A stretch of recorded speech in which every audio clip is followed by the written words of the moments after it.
Lego Brit here with my latest Lego Star Wars Purist custom minifigures.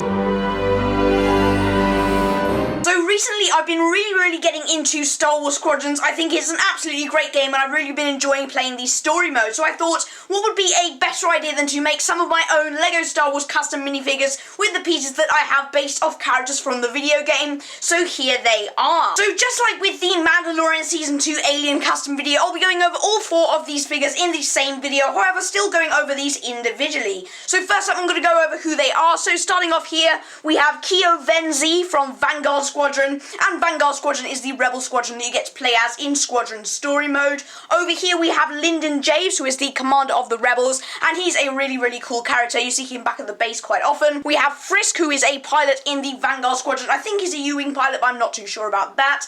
And over there we have my sole Imperial custom minifigure, being Varko Gray from Titan Squadron, who are the Imperial squadron that you get to play at in story mode. So to start off with, we're going to take a look at my custom Keo Venzie from Gaal Squadron, and this one was a pretty simple one to make. So the helmet, torso, gun and legs are all taken from the rebel pilot figure from the X-Wing microfighter, and I think it looks really accurate. But the face here is what definitely sets this custom apart, and that is taken from Barriss Fee from the Geonosis canon set, and oh my goodness, I think that looks really accurate, and I think it represents her alien species very well. Moving along to my next Purist custom minifigure, and this is my custom of Lyndon James, and he is quite a main character from the Star Wars Squadrons video game.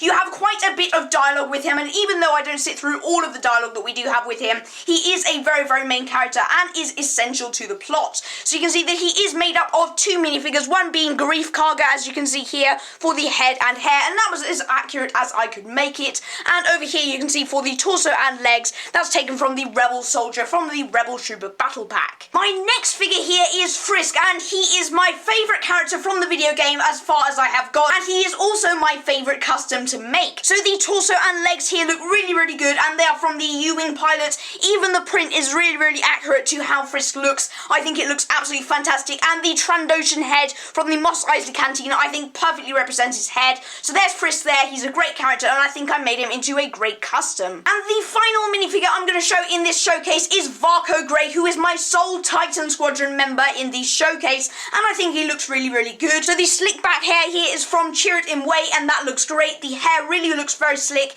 and it works for Moff Gideon, and it definitely works for Varko Gray. The hair is from Cassian Andor from the Rebel U-wing set, and that looks great, and it should be pretty self-explanatory that the rest of this is just from the TIE Fighter pilot from the TIE Fighter microfighter based off Rogue One. It's a great figure, I'm really quite proud of this one, but Frisk, as I said, is my favourite from the showcase. Just before I go ahead and end the video, I want to very quickly touch upon why I think that LEGO really needs to step up when it comes to making LEGO Star Wars sets based off Star Wars games. It is no secret that now with the rebranding of all Star Wars games under Lucasfilm games, that gaming is becoming a much bigger part of the Star Wars universe, particularly with these games now being canon, and this is why I think that LEGO really needs to step up and start boosting these sets for Star Wars gaming. For instance, take Star Wars Battlefront 2, which became one of the most successful Star Wars games of all time. It did have a bit of a rough launch, but it was fantastic in the end.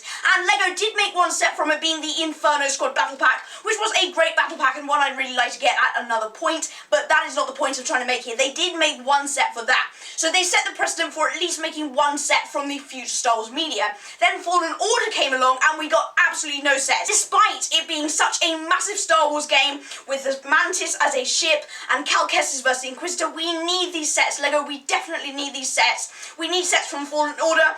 As with Squadrons, I think they should rebrand the X-Wing and TIE Fighters to have Squadrons. Star Wars gaming is becoming a much bigger part of the Star Wars universe, and I really do think that it shouldn't be up to custom figures to make up all of these things. I think that LEGO themselves does need to make not loads and loads of sets, but only a couple of sets just to balance out the different waves of Star Wars media that we're getting. Thank you very much for watching this custom minifigure video. I thought this was a fun one to do, particularly as I've seen barely any LEGO Star Wars Squadrons videos out there. I'm really pleased with the customs I was able to make. I wish I could have made more, but I just couldn't find the pieces to do loads and loads of them, so I just picked the 4 that I think look best. Let me know what you think of Star Wars Squadrons in the comments below, and let me know what you think of these customs. If you haven't already, please do like and subscribe. Hope you have a wonderful day. Goodbye.